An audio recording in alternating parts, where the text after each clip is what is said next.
I want to start this off by thanking everyone for the advice, kind words, support. Everything is appreciated. Admittedly, there's been some comments, messages hard to see, but they're nevertheless needed, and I feel like they're coming from a good place. 1 week since D-Day. After talking with OBS, I've been trying to process everything. I haven't been sleeping well.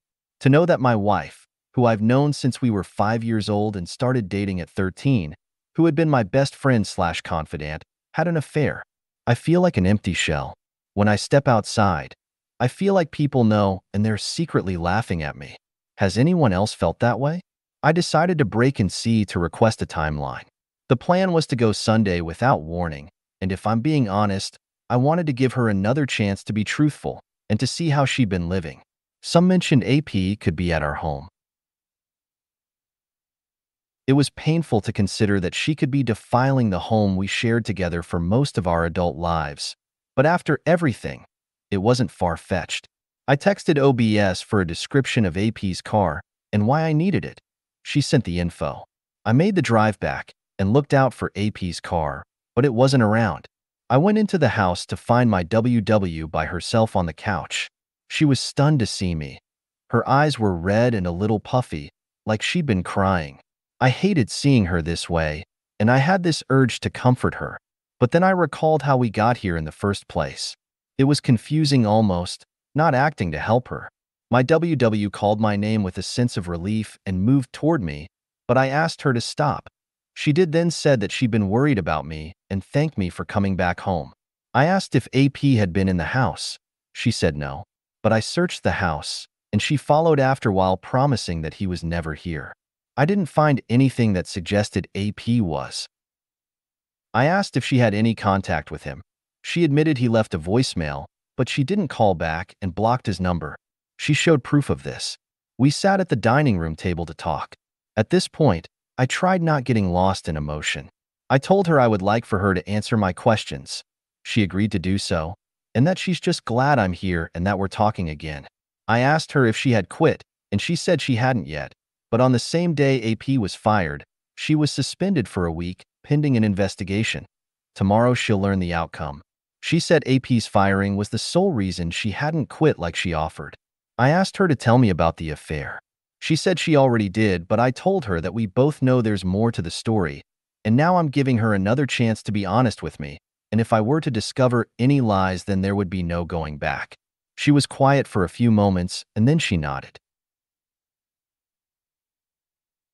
She revealed the extent of the affair, and it matched with what OBS showed me. The affair started emotionally, and that there had been some flirting at work, but she insisted they only had sex the one time. She didn't go into every single detail that OBS showed, but she revealed the EA. She didn't say anything I didn't already know, but it was like a fresh wound opened up after hearing her confirm it. I was left in silence again, like how I was on D-Day. She asked me to please tell her what I was thinking. I asked her why would she do this? She knew/saw my family's history firsthand, but still did this. Was she unhappy in any way?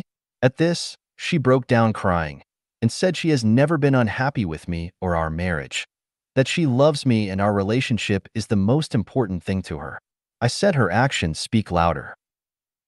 She said she doesn't know why she got involved in the affair, but she never wanted to hurt me, and it kills her.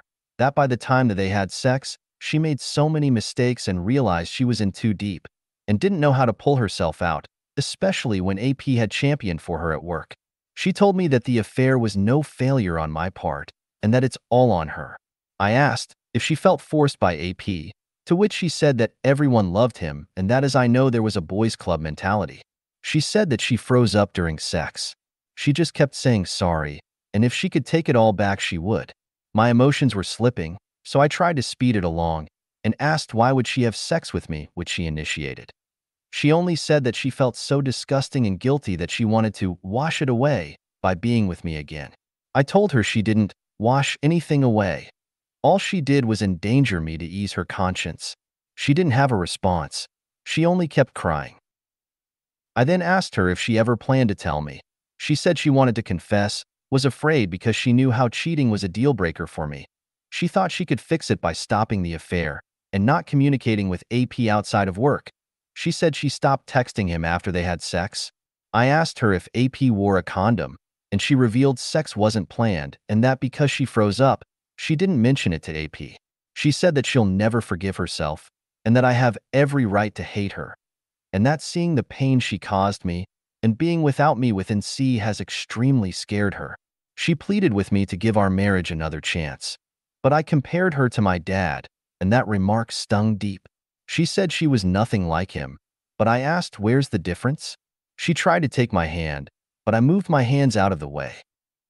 She said that we're not my parents, and it's different for us, and to please tell her that we can make it over this after everything we've been through. I couldn't say that.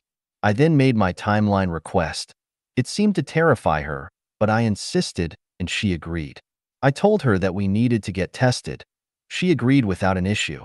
I was barely keeping my emotions in order, so I want to go pack a bag and some essentials. She begged me to stay, saying that she'll stay on the couch, but she just wanted me to be home. I said that I couldn't stay here with her. When I was leaving, she said she loves me so much and that she's sorry for everything. I didn't say anything in return. I couldn't. She then asked where I was staying, and I admitted that I with my mom. She asked if I could tell my mom something, but said I can't be her go-between. I know she's also worried about her relationship with my mom. As I said before, she treated her like a daughter. WW never really had her mom in her life. There was neglect. She asked if she could hug me, but I said no and left. Now, I'm just looking at my options. She told more of the truth this time, but reality is still reality. I don't know what to make of her statement that she froze up. I also don't know if I'm ready to tell other people about the affair because I feel so embarrassed. Anyway, right now I'm trying to take it day by day and would greatly appreciate any advice on how to proceed from here.